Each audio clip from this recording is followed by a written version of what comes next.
자, 요한 1서를 보겠습니다. 요한 1서 2장입니다.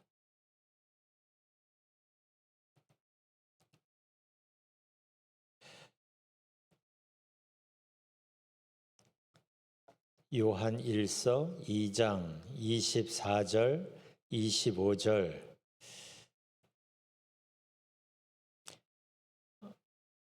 요한 1서 2장 24절, 25절.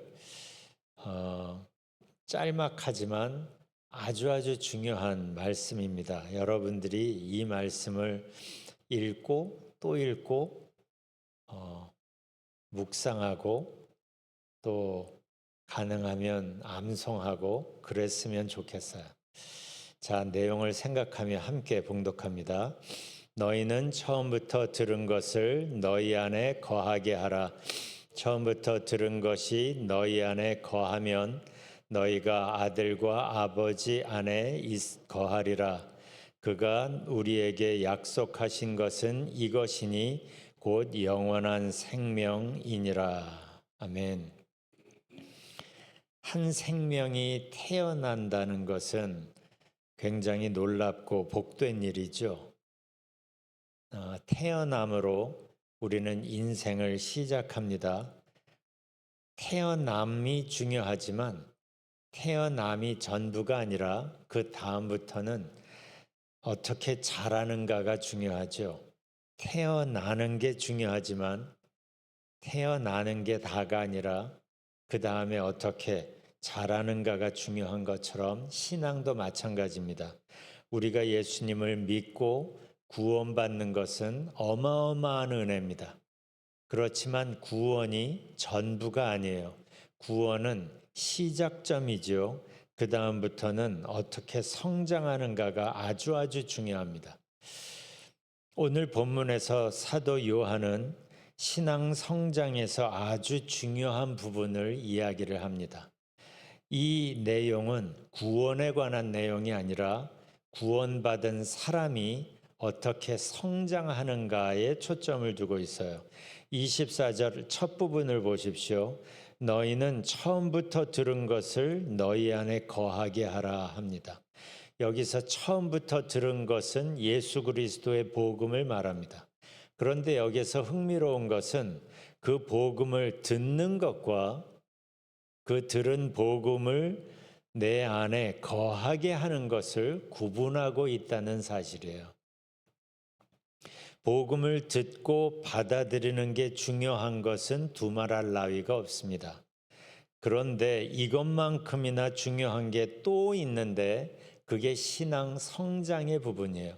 구원은 영적으로 태어남에 관한 부분이라면 여기에서 이야기하는 건 신앙의 성장에 관한 부분인데 바로 복음, 들은 복음으로 예수님을 믿었다면 그 들은 복음이 내 안에 지속적으로 거하게 하는 게 중요하다는 걸 여기서 강조하는 거예요. 그런데 이게 자동적으로 복음을 들었다고 해서 그 복음 안에 거하는 게 아닌 거예요. 자동적으로 이어진다면 굳이 이 이야기를 할 필요가 없겠죠. 자동적으로 되는 게 아니기 때문에 너희는 처음부터 들은 것을 너희 안에 거하게 하라라고 굳이 강조하고 있는 겁니다. 그렇다면 복음이 내 안에 거하게 하는 거는 뭘 말하는가? 이 부분을 메시지 성경은 이렇게 번역을 합니다. 복음이 여러분 안에 스며들게 하십시오. Let it sink into your life. 들은 복음이 내 삶 속에 sink, 스며들게 하라고 얘기하는 거예요. 들은 말씀을 내 머릿속에만 간직하고 있는 게 아니라 내 삶 속에서 생생하게 살아있도록 내가 들어서 아는 말씀이 나의 삶 속에 생생하게 살아있도록 하라는 거예요. 이게 거한다는 표현을 메시지 성경이 이렇게 번역을 하고 있는 겁니다.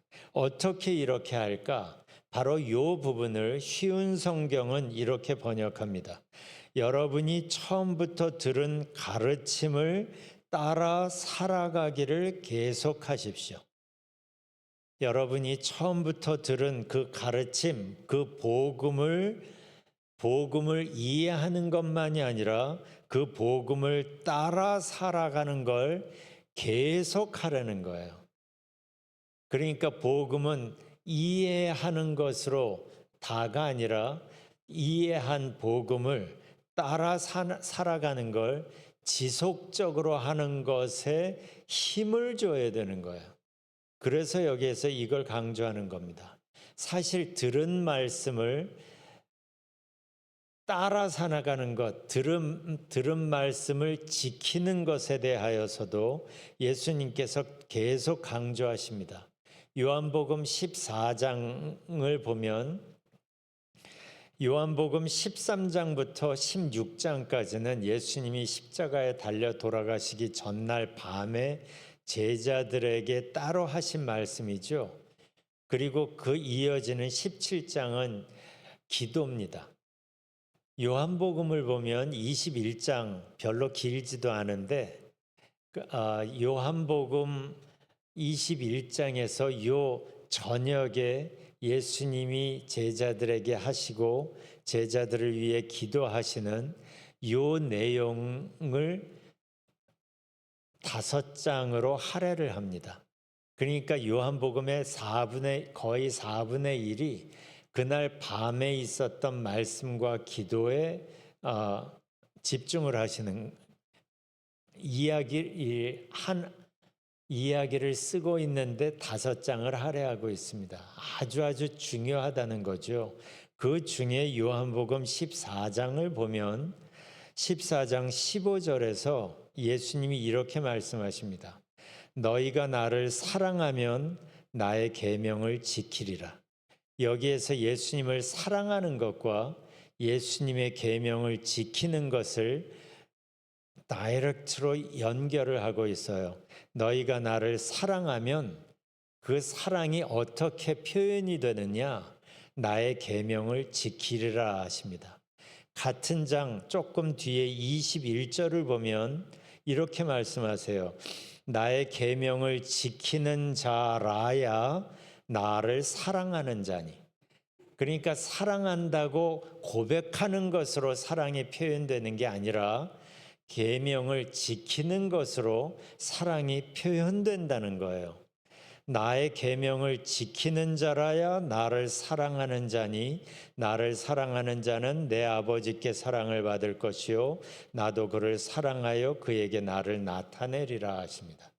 그 말씀 다음 23절에서도 이 얘기를 또 하십니다. 사람이 나를 사랑하면 내 말을 지키리니. 사람이 나를 사랑하면 내 말을 지키리니 내 아버지께서 그를 사랑하실 것이요 우리가 그에게 가서 거처를 그와 함께 하리라. 하나님께서 우리에게 와서 우리 안에 거하신다는 말씀을 이렇게 말씀하시는 거예요. 그런데 누구의 마음속에 삶 속에 가서 거처를 하시는가?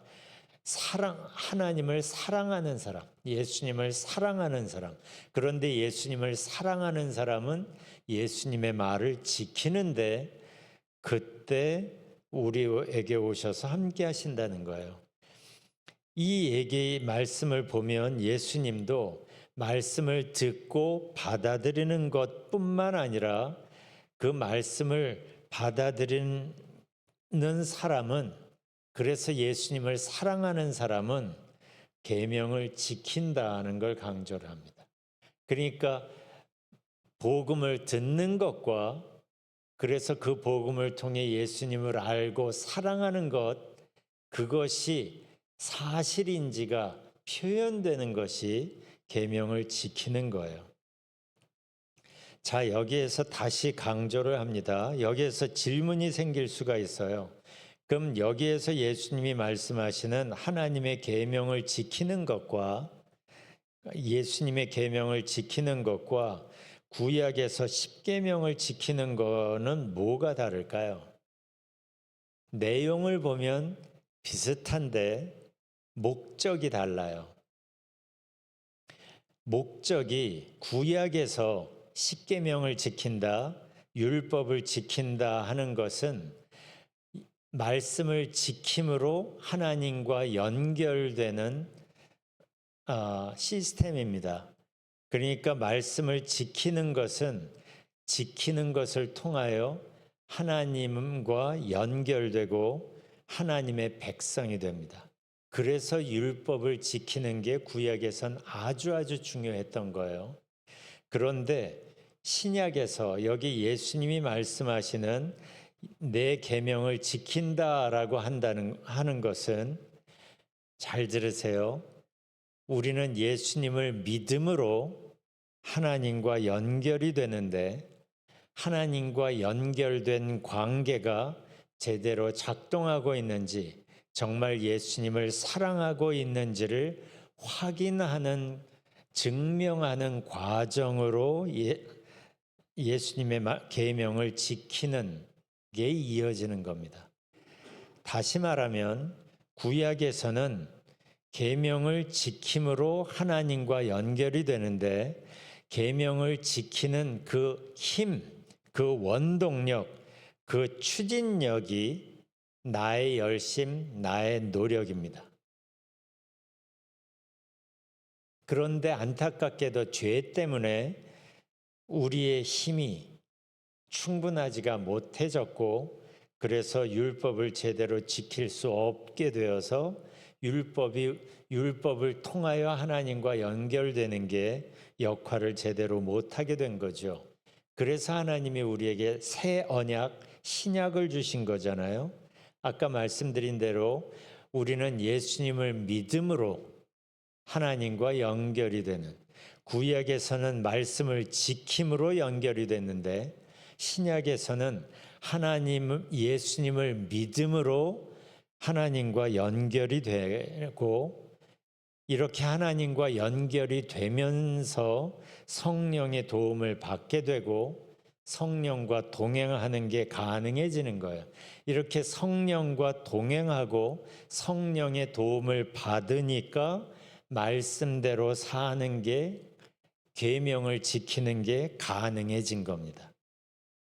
그러니까 구약에서 말씀하시는 말씀을 지킨다는 것과 신약에서 예수님의 계명을 지킨다는 것은 내용을 보면 비슷한 것 같지만 목적이 달라요. 구약에서는 말씀을 지킴으로 하나님과 연결이 되고, 신약에서는 예수님을 믿음으로 하나님과 연결이 되는데, 그렇게 하나님과 연결이 된 사람이 계명을 지킴으로 내가 하나님과 제대로 연결이 되어 있는지, 내가 성령님과 제대로 동행하고 있는지, 그 여부가 겉으로 표면적으로 증거가 되는 거예요. 그 증거로 계명 준수를 지금 말씀하고 계시는 겁니다.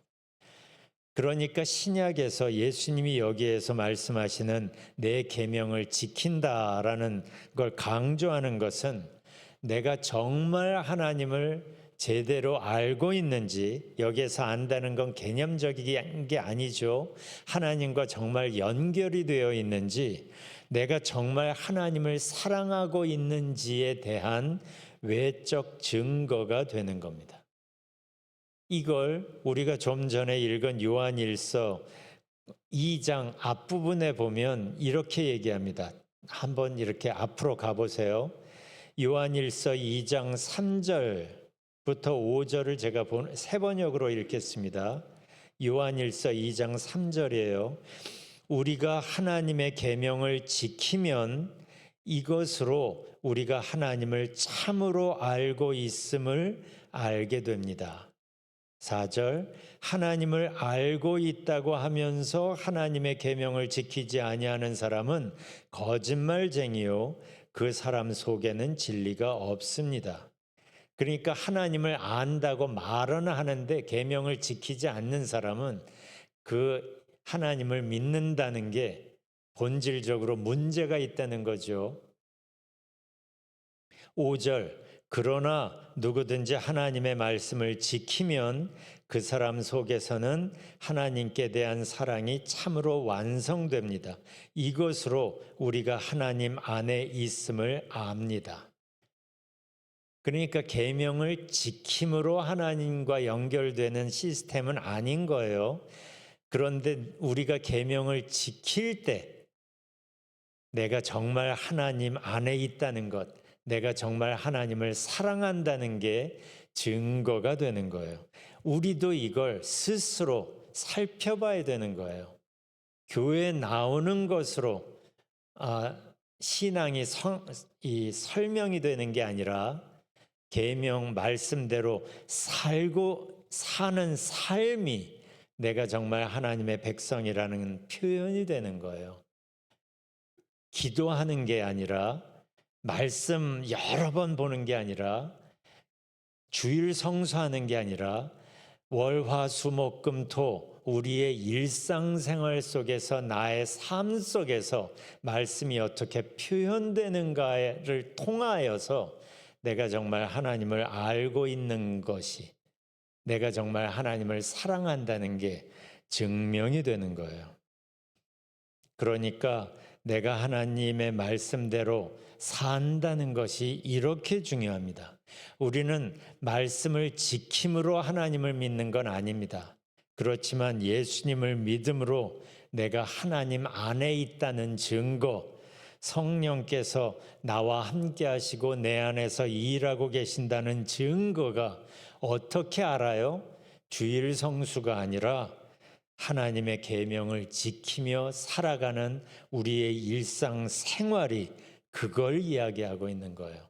바로 그래서 오늘 본문 다시 24절을 보면 요한일서 2장 24절 그 뒷부분에서 이렇게 말합니다. 처음부터 들은 것 이것은 복음이라 그랬어요. 이것이 너희 안에 거하면 너희가 아들과 아버지 안에 거하리라. 우리가 아까 봤죠. 복음이 내 마음속에 삶 속에 싱크가 되고 스며들게 되고 말씀대로 살려고 계속하는 나의 삶을 보면 그게 거하는 건데 그러면 우리가 그렇게 말씀 안에서 지킴으로 살게 되면 너희가 아들과 아버지 안에 거하리라. 이게 하나님의 안에 거하는 삶, 더욱 깊은 신앙으로 들어가는 그 과정이 되는 거예요. 그러면 어떻게 돼요? 이때 하나님이 약속하신 걸 경험하는데 그게 영원한 생명이에요. 이게 영원한 생명이 내 안에서 일하고 있다는 걸 이렇게 알게 된다는 거예요. 그렇게 해야 영원한 생명을 비로소 우리가 경험한다는 얘기가 아니라 우리가 말씀 안에 거하고 또 그렇게 하면서 하나님 안에 거한다는 것을 삶으로 경험하면서 영원한 생명이 내 안에서 일하고 계시는구나라고 알게 된다는 겁니다. 우리가 이제 사순절 막바지에서 저 십자가를 바라보며 저 십자가 때문에 내가 구원받았구나 감격하십시오. 그러나 저 십자가 때문에 내 안에 올 수 있게 된 그 구원과 또 성령의 역사하심을 우리가 마음속에 더욱 깊이 품었으면 좋겠어요. 내가 들어서 알게 된 복음이 내 삶 속에 제대로 스며들고 있는지, 내가 알고 있는 복음이 내 삶 속에 어떤 변화를 만들고 있는지를 살피십시오. 그래야 우리가 더욱 깊은 복음 안으로 들어갈 수가 있어요. 우리가 아까 부른 438장